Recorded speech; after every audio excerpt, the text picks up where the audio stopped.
Hello, everybody. My name is Cody Pattison, sports reporter for the Newcastle News, and we have a special interview segment for our viewers and listeners and readers. It is Athlete of the Year, Jaxon Schoedel. Jaxon Schoedel had quite a phenomenal scholastic year, cross country and track and field, and we'll get into details on that. But Jaxon, congratulations and thanks for joining us. Thank you so much. This season, like I said, was nothing short but phenomenal for you. How would you describe it first off? I would say that other than just missing one time goal this season, it's pretty much anything that any high school athlete could ever ask for. I mean, I got to win a state championship in cross country and in track. And not only that, but surrounded by some of the best people I've ever met. So I couldn't ask for anything else. We'll talk about cross country first and that WPIAL championship. You had a time of 15:40.9. What's that like from taking silver last year? And what was your game plan heading into that meet this year? I think WPIAL this year, the number one goal was to qualify for the state meet more than anything. I mean, obviously the win was on my mind, and just kind of looking around at other times, I thought that like, yeah, this is something that I should definitely be focused on and going after. But my coach and I were definitely focused on peaking for that state meet. So headed into WPIAL, the plan was to just go to the front and secure my spot. And I felt really good, and my fitness was there, so nobody could hang.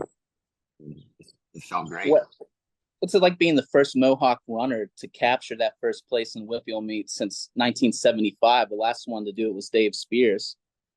It means a lot to me, especially being a runner from Mohawk, just because of the rich history we do have in running at our school. We have so many great coaches from the past and great coaches now, and just other runners at the school too. To be able to bring that into the present day for everybody to get to see and be a part of, it means a lot.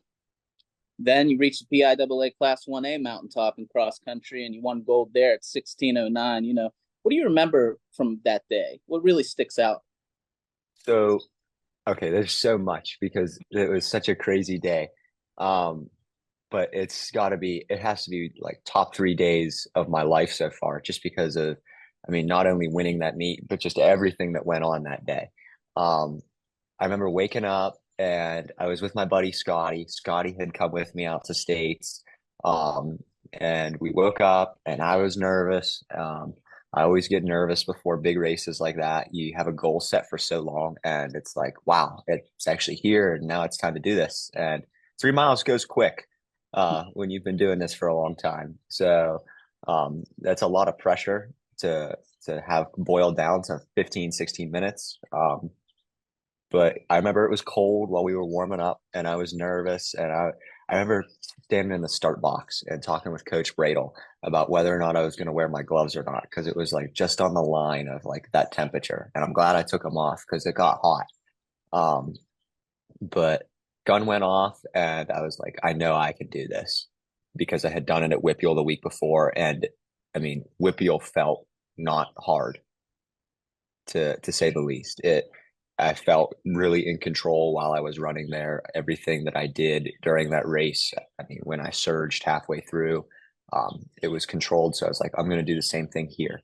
And I let a couple other runners that were supposed to be front runners, like I had already picked them out. I let them lead through about 2 miles. And then it just came down to me. And I believe his name is Nathan Garrett from Eden Christian.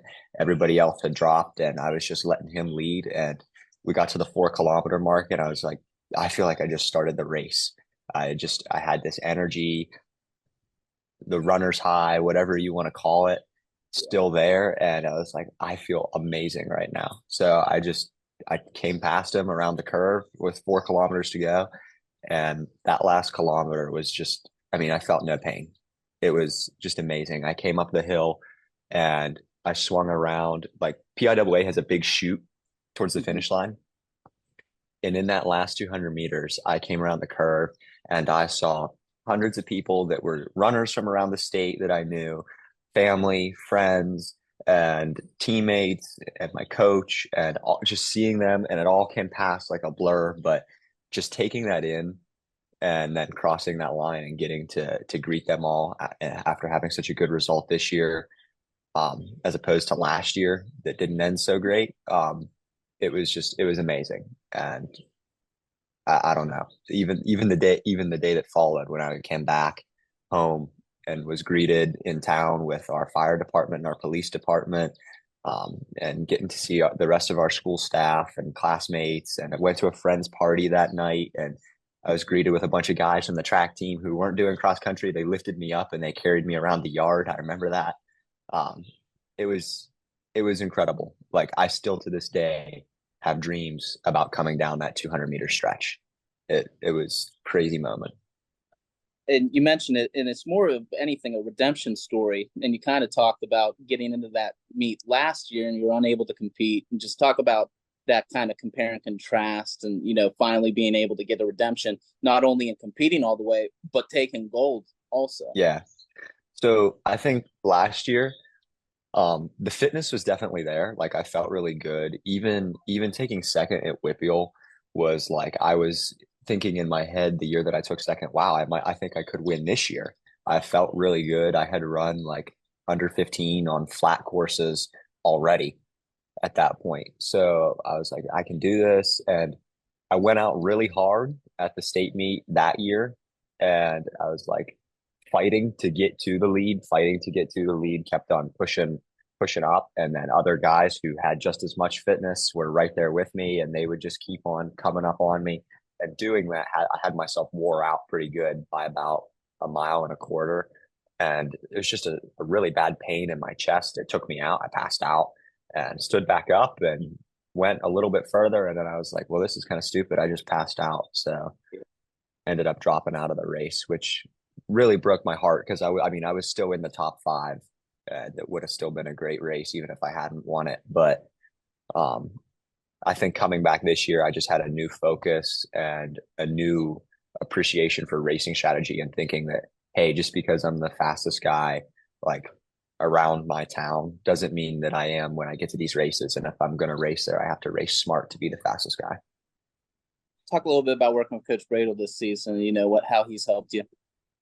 Coach Bradel is, you couldn't ask for anything else in a coach with him or Coach Stratton. They're both amazing men. They're leaders to me and to the team. They deal with me whenever I'm happy and excited about stuff like this, and they deal with me whenever I'm struggling through like being afraid to go do something hard or a tough workout or something just isn't going my way or an injury. They've been there and they've guided me through that. And I think Coach Bradel, he has such a heart for me and for all of the other runners of Mohawk that love this sport, and he wants to see people succeed, and he wants to be there to help them with that. Now we're going to move into track and field real quick. Not one, but two gold medals at the WPIAL individual championship. You got the 1600 and the 3200 gold. Compare and contrast those two races, because you got the first one and then delays happened, and now you have to come back the next day. How do you, stay focused when it's a one-day event turning into a two-day event? So actually, I think that the day that event turning into a 2-day event was like the best thing to ever happen to the event. Not on the first day, but on the second day, I was so grateful to have that extra night of sleep in me, like for that race. I was like, wow. I mean, I don't feel tired. I can go back and do this. And coming into that race, I was super confident in the 2 mile. Just because of the workouts that I had been doing were all focused on the 3200. And I had been chasing after that one goal that I mentioned I didn't get this year, was breaking 9. And I was already at like 9:01 and some low change. So I was like, I'm in sub 9 shape, is what I kept on telling myself. I'm in sub 9 shape. And the only other guys who are is like Drew Griffith and Ryan Pajak, and they're not even in my division. So I was going into that race super confident. But what I didn't know was that I had a kick. And this is something that my teammates and I would always joke about, is I can run pretty quick for a long time, but I don't have like 400 speed, like just down speed like that. Or at least I didn't think I did. But in the mile, we went out so slow.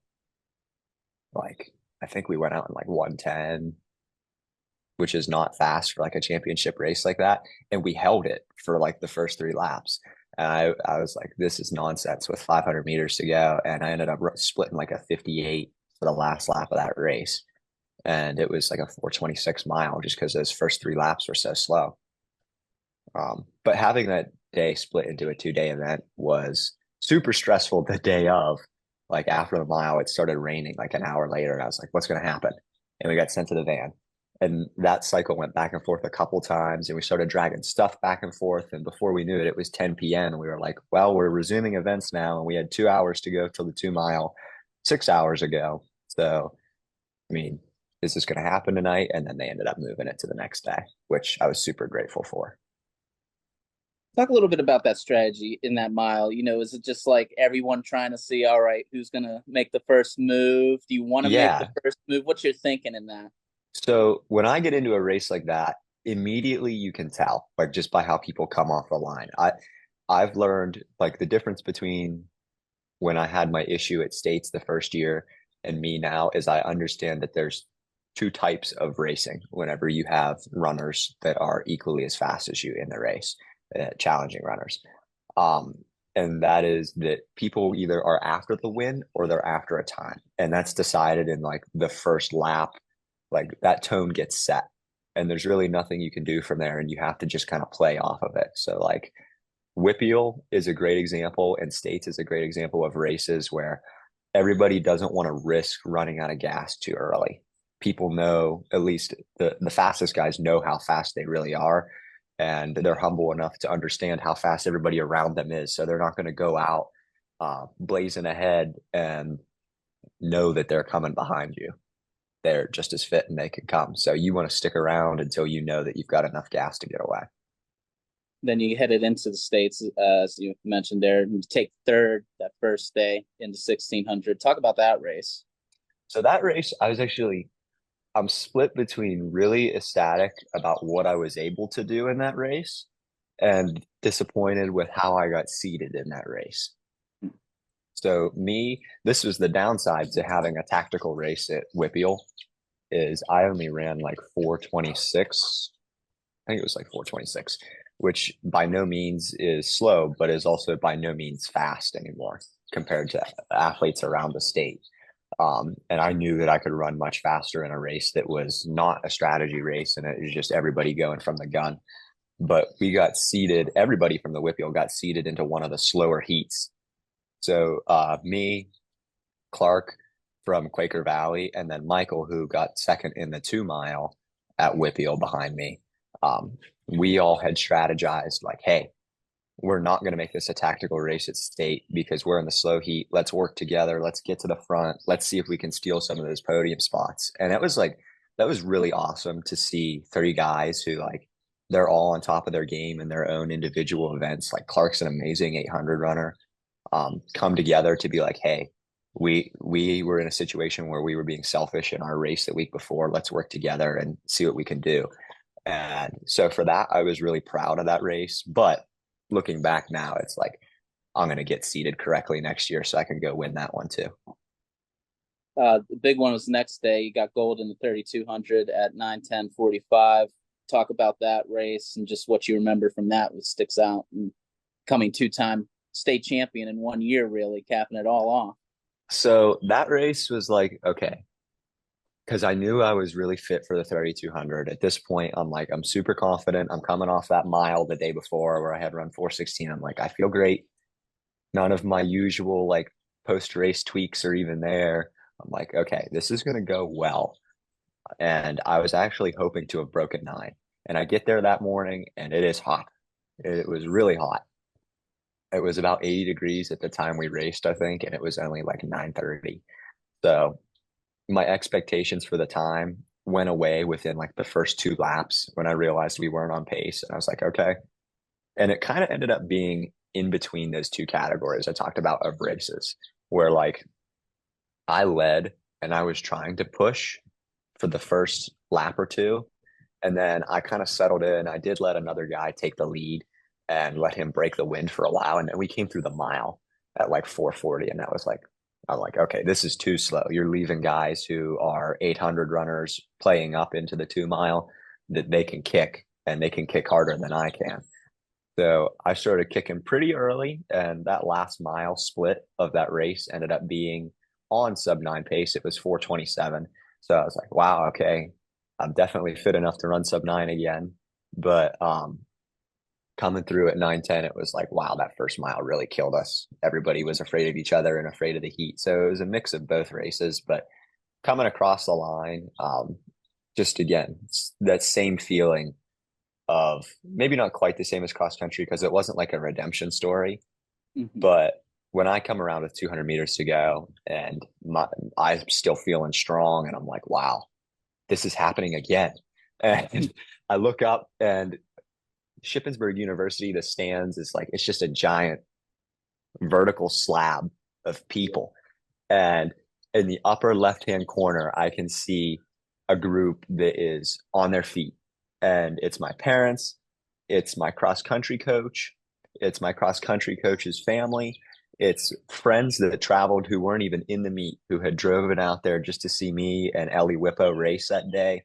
Um, and like even as I was running, I was able to notice that and pick that out. And I could see my coach for track, Coach Stratton up there. There's just so many people. And I was like, wow, this is happening again. And I was so excited to just get to the line to see them again because I knew it was happening. And when I came across, I was pretty tired. Then it hit me as soon as I slowed down. I was like, wow, I just ran 2 miles. Um, I remember standing in the water and looking up, and they're still standing, and I just couldn't help but smile. I went and I picked up my medal, and I wanted to get out of the infield as soon as possible to see them. And there's so many hugs and tears, and it's just a super exciting moment again.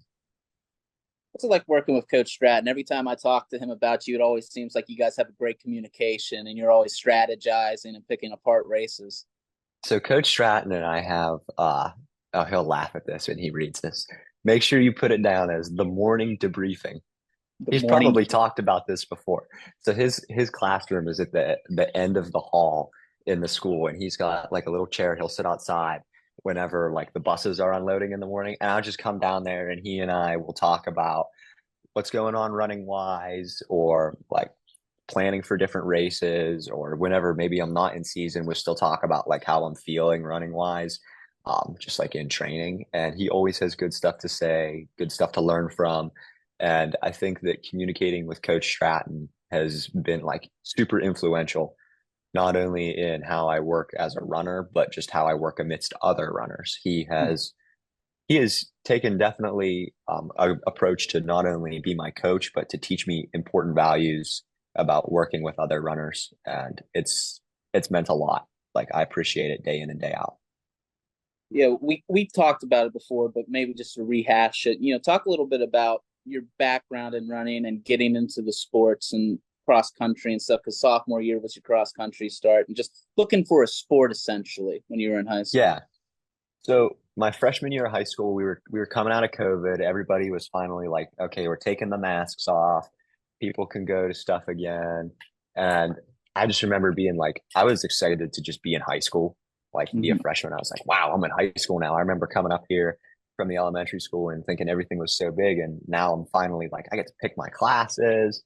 Um, but we were my mom and I were driving home one day and we were talking about just like what I could do because I had stopped playing basketball the year earlier. I had went to a couple practices and I was pretty bad at it. So I had stopped doing it. And then just never really found anything that fall. I wish I had found cross country that fall because now I'm coming into my senior year and I only get 3 cross country seasons. But I remember showing up to track and Caleb Lloyd and Brandon Nunemaker were both seniors and they were both pretty good runners. I think one of them was under 450 in the mile. Um, they were going after our old school mile record that was like 431 back then. Um, but they were fit guys and just training with them and learning off of them. They broke the wind for me in a lot of races and in a lot of our training runs. And I was super inspired to keep going after the season was over. I ended up not making WPIAL by 1 place, I think is what it was in the 2 mile. I had run like 10:40 and I was like, could I make it to WPIAL, coach? And he pulled me aside after and he was like, no, we can't. it was at like the end of the year for the normal season partying. It's like, no, you're just one place away. And I was so upset. Not at him or at myself, just like really wanted to go on to that level of competition. Because to me, like WPIAL was all the glittering stars back then. It was like, wow, WPIAL. Um, but yeah, I ran a ton over that summer. I remember being at Caleb's graduation party, and he said 100 miles a month is a lot. Like that would be a good place for you to train at. That's a lot. And it ended up being a lot more than 100 miles a month. A lot more because I just fell in love with it over that summer. I mean, I would run at sunset, I would run at sunrise, and it was peaceful. Um, and I felt like I was connected with myself and my body, like as an athlete for the first time. Um, and it was such a gift from God, really, to really be able to experience something that gave me so much joy. And I was like, I want to keep doing this. And when I started running cross country and all that stuff went so well, and I loved racing then too, it was like, wow, this is awesome. I just want to keep running faster. So, and that has built into what it is today. You don't quit right after everything wraps up. You're on to the New Balance Nationals. Talk a little bit about that. How's that? So before New Balance Nationals, we stuck an intermediate meet in there before New Balance Nationals after the state meet. I raced in a pro mile down in Pittsburgh, and me and one other 3A WPIAL guy did, and he and we got buried in that. But after that, I went on. I had a really strong week of training.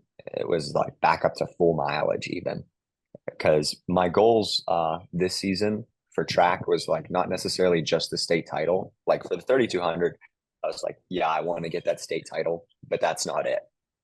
It was like laser focused on that sub 9 and seeing how I could rank nationally. I really wanted to be in the top 100 in the US, which I did get. Um, so I went to New Balance and I doubled, which I am fit, but I am not fit enough to double a 5K and a 2 mile back to back. I learned that. I did do it, but it hurt. Uh, the first day I got there, and dad and I just drove out there because it was just me and him. At that point, the season with Mohawk had wrapped up. Although I was fortunate enough to get to rep the Mohawk jersey this year at nationals instead of having to go unattached, which was super awesome. But we get there and I get warmed up, and we have a flat tire. We got a flat tire in the hotel parking lot. And I was like, I can't believe that this is happening. So all that stress got settled down. And then all of a sudden I realized tonight I'm going to run a 5K on the track for the first time. And for the first time I'm running this 5K on the track, it's against the best kids in the country. And when that really set in, I was like, wow, I'm so appreciative to like have even qualified for this and be in this moment. But then again, the nerves set into, and that race, I did exactly what I have said not to do many, many times is I led from the gun for like the first 2 laps. I came through 800 in like 205 or something. Something that is way too fast for any high schooler to be running 5K. And I paid for it dearly. It was super hot that night too. But I ended up running a really fast time. It was like 14:42, and I ended up getting sixth in the race, which put me as an All-American. And I was super excited about that, to get that honor. I mean, to be sixth in the country is just beyond exciting, especially for my favorite race distance, which I'd have to say is a 5K. But that took a lot out of me. Getting sixth in the US, I found out, is not easy. Uh, it is not your local track meet. And I hobbled back to the car, and the rest of the weekend was hobbling. That 2 mile actually ended up getting pushed to the next morning because of rain also. So the 2 mile the following day got pushed to 2 days away. So we stayed an extra night, and I raced right away that morning, and I ended up running like 9:05. But I remember just not having it from like lap 3 on. I was like, wow, that 5K is still in my legs. But I would say to wrap up the season, I made like the best trade possible for not hitting my time that I wanted to. I traded running 8:59 and having that on my mile split for getting to be sixth in the country and have that experience of championship racing in a race that I hope to run in college, hope to run the 5K in college. So that was just an amazing experience, and it was a way to cap off the season, and definitely the coolest race I've ever run and got to medal In cross country and track, it's the team aspect, but also the individual who's racing. How do you kind of, mentally prepare for that when you're getting into a race? So I guess I would depend on the type of meet that Mm-hmm. it is, but I think that something new that started ever since the state championship with even I want to say no, even before the cross country state championship, I feel like I'm running for more than just me now. It's like all of these people, it's not an expectation that like they expect you to win or expect you to run this time, but I love what these people have poured into me and have given me this amazing opportunity to do this kind of stuff. And it's like, I want to do that for them. That's what I can do back. And not only that, but I want to see other people be inspired and know that it's possible to like to do that, to do those things. Like I want my teammates to be able to see and younger kids at my school to be able to see, hey, there's a guy who's not back from the 70s who won this race. He's standing here right now and you can do it too. So Yeah, that's great. Have the wheels started spinning yet on defending, not only one but two state titles and three oh yeah, WPIAL? What's that absolutely. like? What's So preparation? preparation this summer has been even more structured than before. Instead of tracking based off of monthly mileage, I've split it into weekly mileage, which apparently is what I should have been doing from the beginning. Uh, but weekly mileage, which has been around 60 to 70 miles a week.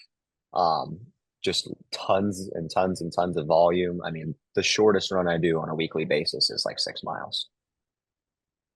Um, and most of them are there's intentional easy runs to let the body recover, but a lot of them are for building that VO2 max that just it lets you fly to the front of the 5K and stay there. So that's just kind of really what I've been working on and just developing that 5K strength right now. And then I really want to focus on building that mile speed. Like I want to be able to close the mile in 58 seconds every time, even whenever I've run 3 laps before it that are much faster. Do you ever take a break from running at all? Is that so? What's I that took look like? I took 4 days off after New Balance, Mm-hmm. just because I had some nagging injuries from earlier in the season flare up after loading on to really, really. I mean, those were two of the most difficult races I had ever run. Super, super challenging races. I mean, everybody there. If you qualify for that meet, you're part of the best in the country. There, everybody's so fast. So it takes everything out of you just to get to that line with the group and secure any spot.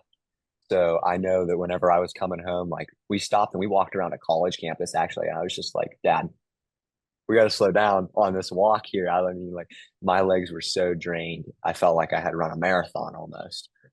But I took a couple of days off and just kind of did some proactive stretching and stuff and then eased back into it with some easy running and built back up to full mileage. But yeah, those breaks, they're intentional breaks. And I definitely miss it while it's gone. It's such a part of like my routine. I mean, 9 times out of 10, when I wake up in the morning, the first thing I'm doing is going to grab a pair of running shorts and shoes before I do anything else. So it's such like a programmed thing. Yeah. You mentioned college, obviously. Have you been looking at places? I know that you mentioned you want to do the 5K in college, and have you visited campuses? You looking anything caught your eye?